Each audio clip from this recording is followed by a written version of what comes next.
Just ahead on Black Issues Forum, it's Haitian Heritage Month, and we're taking a look at the country's past, present, and future, and how events in the country impact local Haitians who have banded together to preserve their culture and create new narratives. We'll share how two groups are sustaining legacy and celebrating as family. Coming up next, stay with us. Quality public television is made possible through the financial contributions of viewers like you, who invite you to join them in supporting PBS NC.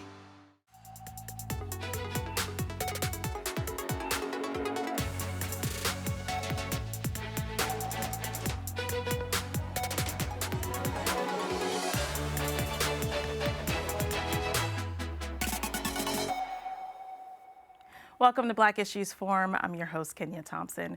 Today, we're setting sail on a voyage through the turbulent waters of Haiti's past, from the fiery days of the revolution to the complex realities of the present. As a child of Haitian parents myself, I have asked questions as to why the conditions exist as they do currently in Haiti. We'll uncover why the struggles in the country are there and how local North Carolinians are making sure that we don't lose our pride in knowing and understanding who we are as Haitians. I want to welcome our first guest. She too is the child of Haitian parents. Dominique Alphonse-Sainvil is the owner of the Dominique Experience and brings us insight today on the beautiful island of Haiti. Welcome, my friend. Hello, how are you? I'm well. How are you doing? Good.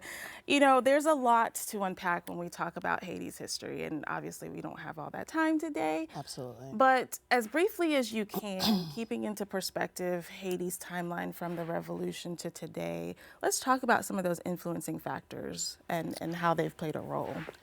Well, for one, we need to be crystal clear and abundantly clear about that the state of Haiti today is not the Haiti that we know, the Haiti that was, and the Haiti that has the potential to be. When you think of Haiti, the island of Hispaniola, Yes. Which is prior to 1492, we had what we had of occupants and immigrants that were on this island that occupied it way before the revolution, Yes. right? And so when you take that timeline and speak of what was, how it is, and how rich that island was as far as the timeline is concerned, Yes. and then before colonization, we had that existing, right? And so let's be clear, Haiti was one of the richest and is resourcefully as far as tobacco, coffee, sugarcane. Yeah.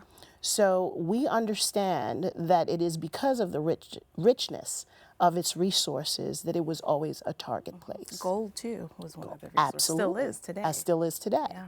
So it makes sense that when you take on what was determined to be the revolution that we took on, as far as being determined and taking to the streets and understanding that this is what we needed to do to gain our independence. And this is what which is it's our heritage, right? It's our legacy that we are a vigilante type of justice. Right. And so the state of Haiti today is not the Haiti that we know.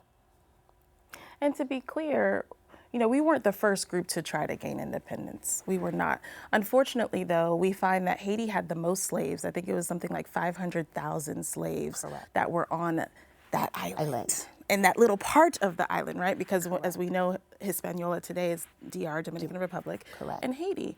And we had 500,000 enslaved people from Africa on this island. But to your point, it was inhabited before by, and I'm just learning all this, Right.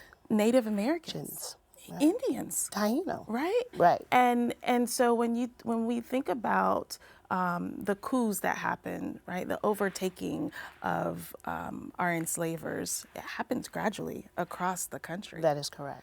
And so let's go to the next question about talking about how that legacy. So again, we've been known as the first generation to successfully, the first population to successfully gain independence from our oppressors.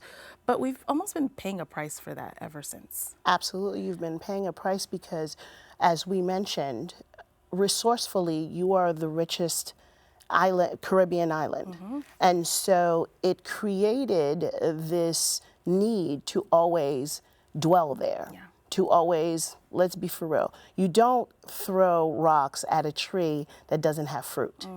And so what then happens is that Haiti has never not produced a millionaire. So everybody who comes through has always gained for self and moved on because Haiti has been so resourceful. Yeah. And, you know, the resourcefulness has, again, paid a price because they knew that we had so much value on the island that there's been repayment for so long. So, you know, the question always is, why can't this country just get it together?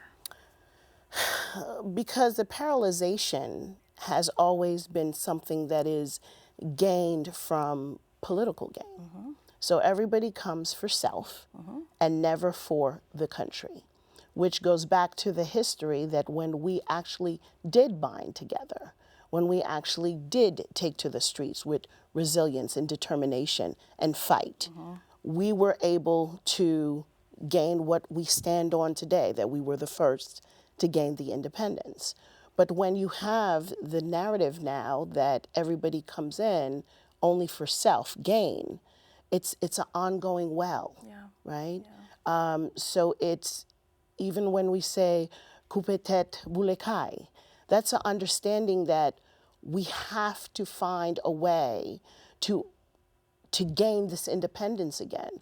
But when you have in the midst of you people that continue to taint what the essence of us is, you And that's a can't good win that point, way. because I think, you know, a lot of times we see external factors that are coming for corruption, but there are internal factors, unfortunately, that are a huge part of the corruption when we talk about political corruption.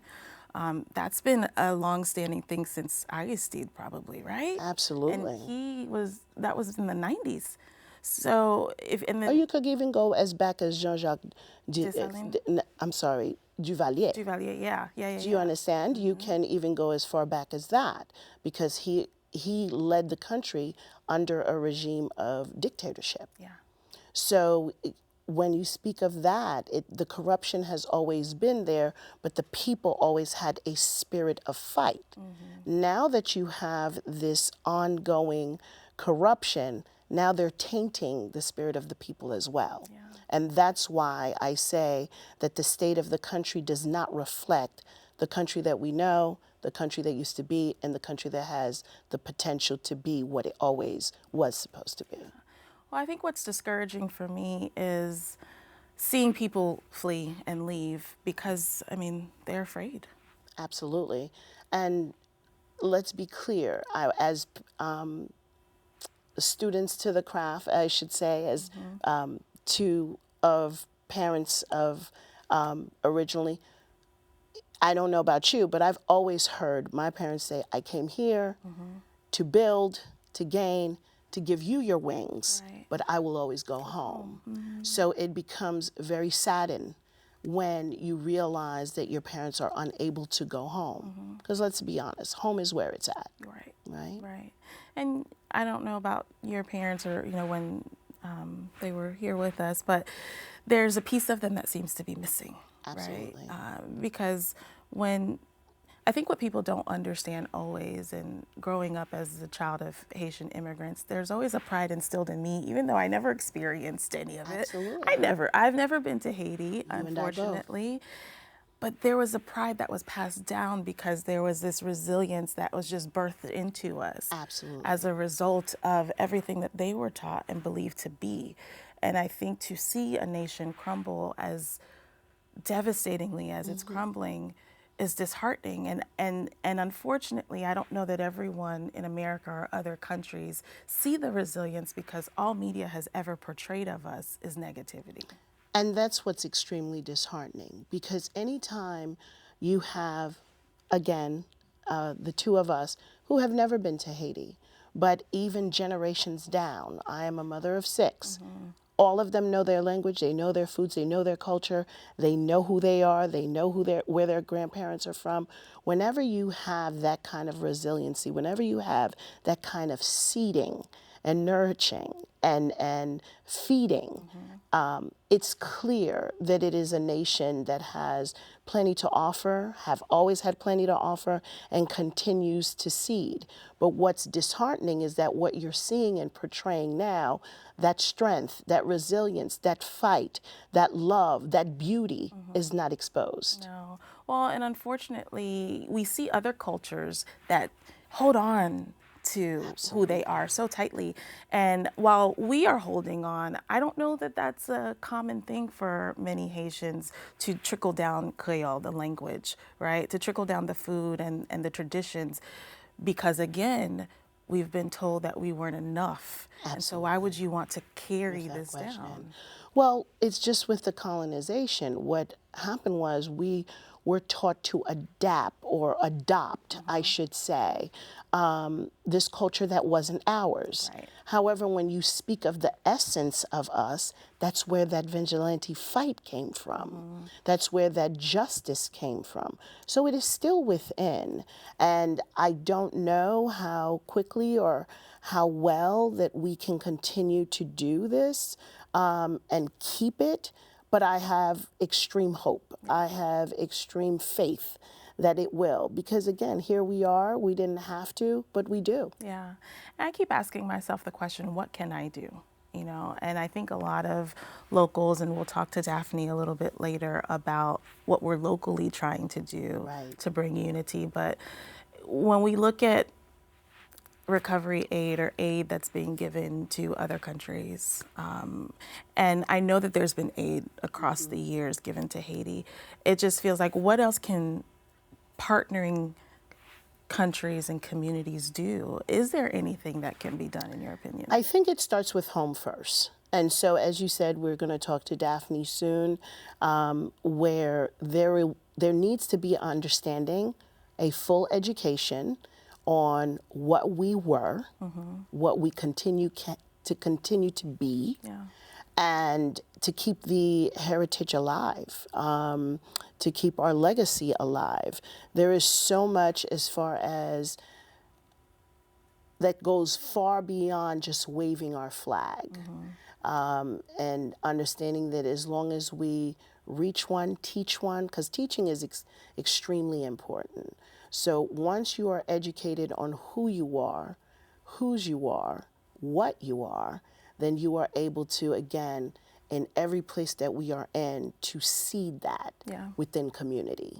Once you have community and you have that linkage, that lock-in, then you are able to spread and assist and aid. Because aid is there. They just have to believe in us like we believe in us. Yeah. Do you think that there's hope for the people that are there living it? Not us seeing it, but them living it. Absolutely. You cannot be that resilient through even natural disaster and not... That's another thing we didn't even touch. Right. If you cannot go through all of that and still say or utter that there is no hope. There is no question in my mind that there is hope and there will be reform. Yeah. Well, obviously, you know, I stand with you in that hope, and we are here to do all the things that we can do on our side to ensure that Haiti gets the recognition and the attention that it deserves. And I think that just having this conversation hopefully sheds a little bit of light, or at least piques someone's interest to learn a little bit more about the country and really who we are, not what media has always portrayed us to be. Absolutely. Yeah. Dominique, thank you so much. Thank you, Kenia. I appreciate you. this. Before we move on to those local efforts that we mentioned that are being made here in North Carolina, let's take a look at this week's Melanin Moment and learn a little bit more about Haiti and its historical relevance today.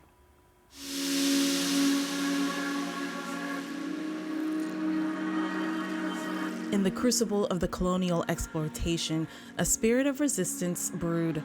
Enslaved Haitians, brutalized and oppressed, dared to dream of freedom. Led by figures like Toussaint Louverture and Jean-Jacques Dessalines, the Haitian Revolution shattered the chains of slavery and birthed a nation. But freedom came at a price. In the wake of revolution, Haiti faced immense challenges. Forced to pay billions of dollars in reparations to France, the young nation struggled to rebuild. Political instability became a constant companion as rival factions vied for power and foreign interests manipulated Haiti's fate. Today, Haiti stands at a crossroads, a nation shaped by its tumultuous past as Haiti navigates the complexities of the present, forging a path towards dignity, justice, and prosperity.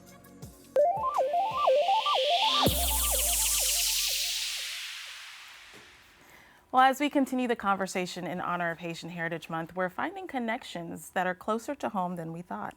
There's a significant increase in those reporting Haitian Creole as their first and/or preferred language here in the Triangle, as a result of government humanitarian assistance programs in place since the devastating earthquake in 2010 and recent political uncertainty, as well as safety concerns. There are many, many Haitians that are seeking refuge within this state of North Carolina. Our next guest is here to discuss the work that's being done here to aid in supporting the rising numbers and ensuring that efforts to preserve the culture don't go unnoticed. Welcome to the show, President of the Carolina Haitian Women Society, Dafney Tales-Lafortune. Nice to have you here. Thanks for having me. So tell us, just start off with, what is Carolina Haitian Women Society and why did you start it? Okay. Well, the Carolina Haitian Women Society is a community-based organization that primarily serves Haitian and Haitian American women. Yeah. It's an effective platform for us to serve one another, share resources. It's a space of mentorship, pouring into one another, and it's a way for us to celebrate each other as women and to maintain our cultural identity while here in the Carolinas, where there aren't that many of us. Right. And so we're growing, though. We are growing. We are very, very much growing. I think the number I found the other day was like around 4,000 or 5,000. Yeah, just about. Actually, from the last census, yes. It was about that. Yeah. Right. Well, I think in Western North Carolina, and that was surprising to me. And I think in the state it was about 11,000. Oh, okay. Yeah, so we're growing. We are growing, and I love that for us. And so it's really about establishing that sisterhood connection. Yeah. So when, obviously, again, you were born in the States. I was born in Massachusetts. In Massachusetts. Yeah. So you two are parents of both Haitian immigrants. Yep. I don't know about you, but when I came to North Carolina, which I was very young, we had a core circle, but those were my parents' people. Right. Growing up, I didn't feel like I had anyone around me besides my cousins, right, that were Haitian that I knew. Everyone else was of another culture, which I loved, but I longed for a connection. Talk about what connection does to us, and I know that's why you created the organization, but what does that do when we're seeking connection? Well, I'll say through the lens of the Haitian culture and people, our connection is like no other. It is incomparable to other community groups, no shade to anyone else. Right. But Haitians, when we find another Haitian, the connection is deep and resounding and immediate. Yeah. I don't know how to explain it and why that is. You could be Haitian American, never have set foot on the island, and someone who was born and raised there, and you will find that common ground. And so the connection for us is a shared understanding. And because of the history of our country and where we come from, it's literally embedded in us. So when we find that other person, we literally just fuse together. And for me, I think it's even more profound when it's between women. And so that's why my primary, my concentration, my focus has always been on women and connecting women to women in our community. Not to negate our Haitian men. I love my brothers. There, right? I do. But let's talk about the women's role in the past historically and how we are kind of the backbone. Well, and it's the perfect word, the backbone. Haitian women in the backbone, we're the femme potomitan, right? Which means the central pillar. And women when we are empowered, when we are uplifted and galvanized, it automatically, immediately trickles down to everyone else. The family is cared for because of that, from the children to our partners, to the community at large, to the village. So and even in Haiti, you have the Marasaga, it's the women who, and again, we're not negating our brothers and the roles that they play, but a lot of the burden, when it comes to the economics of a family or even a quartier is the neighborhood in Haiti, it falls on the shoulders of the woman. And so when you come here in the States, we may not be dealing with the same concerns or needs as our sisters in Haiti, but the underlying premise is the same. Yeah. Like, we do shoulder a lot of I would say the weight and the responsibility of carrying our community. And so that's why I'm just so passionate about empowering and enriching us in such a way. So share with us, what are some of the ways that you plan on empowering and enriching women, Haitian women here in North Carolina with the society? Well, because North Carolina, we're a burgeoning community, but most of us have come from communities where we're used to larger numbers, more cohesion. A lot of us come from Boston, New York, Florida. So here in North Carolina, we are literally charting our own path, if you will. We're pioneering it. And so we're in the building phase, in the building stages of creating that cohesion. And so with that, you got to start, I would say you start small but impactful as much as you can, through events, through networking opportunities, through learning about what other people do and how we can pour into one another and help one another, and really create literally a network of us. So that's where we have to start. And that's where we are now, and then we can build from there. And there have been beautiful collaboration opportunities, right? So we are part of the society, but then we're also part of another group. Oh, yeah. Mention Haitians of the Triangle. That's our sister organization, Haitians of the Triangle. That's been a fruitful and collaborative partnership. And our biggest collaboration is actually Haitian Flag Day on May 18th. Yes. And so that's Family Fun Day. It's in Cary. At Ritter Park, there's going to be games, live performances, food trucks, and just overall sense of community. Months of planning went into this special event, and it's going to be beautiful. And let's be clear, people, they don't have to be Haitian to attend. No, okay. any culture, any culture, as long as you're open to embracing, what we have to offer. Oh yeah. So, real quick, let's touch on legacy.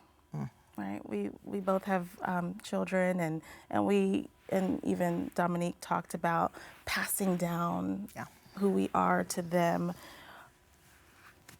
Why is it so important to teach our children? It's so vital. It's so vital to preserve who we are, our culture, for future generations. You can look at other groups, ethnic groups, from Greeks to the Chinese to Japanese, and they make a concerted effort to preserve and pass down their culture. And I fear that our resolve in the Haitian community may not be as resolute, if that makes sense. And so for me personally, I'm Haitian American. English was my first language. Of course, I speak Haitian Creole, and it's gotten better as I became an adult. But if we can start with our kids young, teaching them our language, and they know our food, that's for sure. And our culture and our history, it's embedding a sense of pride that secures our legacy for our community. And so that is definitely one of the central tenets of the organization this year, is to address how do we teach and preserve for our younger generation in a formal way, in an instructive way. And so that's definitely something that we are working on. So I know that's next, but what else is next for you? Oh, a lot. A lot. What's next for us? It's a busy woman. Yeah. We are a 501c3 organization, and so we are actively seeking donors who believe in our mission and who can pour into us, contribute to our goals and our initiatives. And one way we are looking to shift the narrative on our people is taking back control of our images and our narrative. So with that, we're launching our own magazine, Femme Vaillant magazine, Femme Vaillant, of course, meaning Women of Impact. And I'm the most excited about that because it taps into my journalism background. Yes. But it's going to be a beautiful reflection of who we are, you know, and when you flip through those pages, you'll see how talented and complex and spiritual and human and talented we are. And I just cannot wait for our little girls and even women our age to see that and just find themselves in that page. And of course, we're gearing up for our annual women's conference, Femmes Vaillantes, of course, Women of Impact, and that'll be September 13th and 14th in Charlotte. So, I mean, we're a lot of great we're things trying. On the horizon. That's great. Thank you so much, Dafney. Thank you for having me. I appreciate course. As Dafney mentioned, it's almost Haitian Flag Day, and if you want to experience our Haitian culture, music, games, conversation, and food, Dafney will be there as well with her food truck, Bon Fruitaille. Be sure to check us out on May 18th at the Ritter Park in Cary for this year's Haitian Family Fun Day and celebrate Flag Day with us. Again, Dafney, thank you for being here. We thank you for watching. If you want more content like this, we invite you to engage with us on Instagram using the hashtag Black Issues Forum. You can also find our full episodes on pbsnc.org/Black Issues Forum and on the PBS video app. I'm Kenia Thompson. I'll see you next time.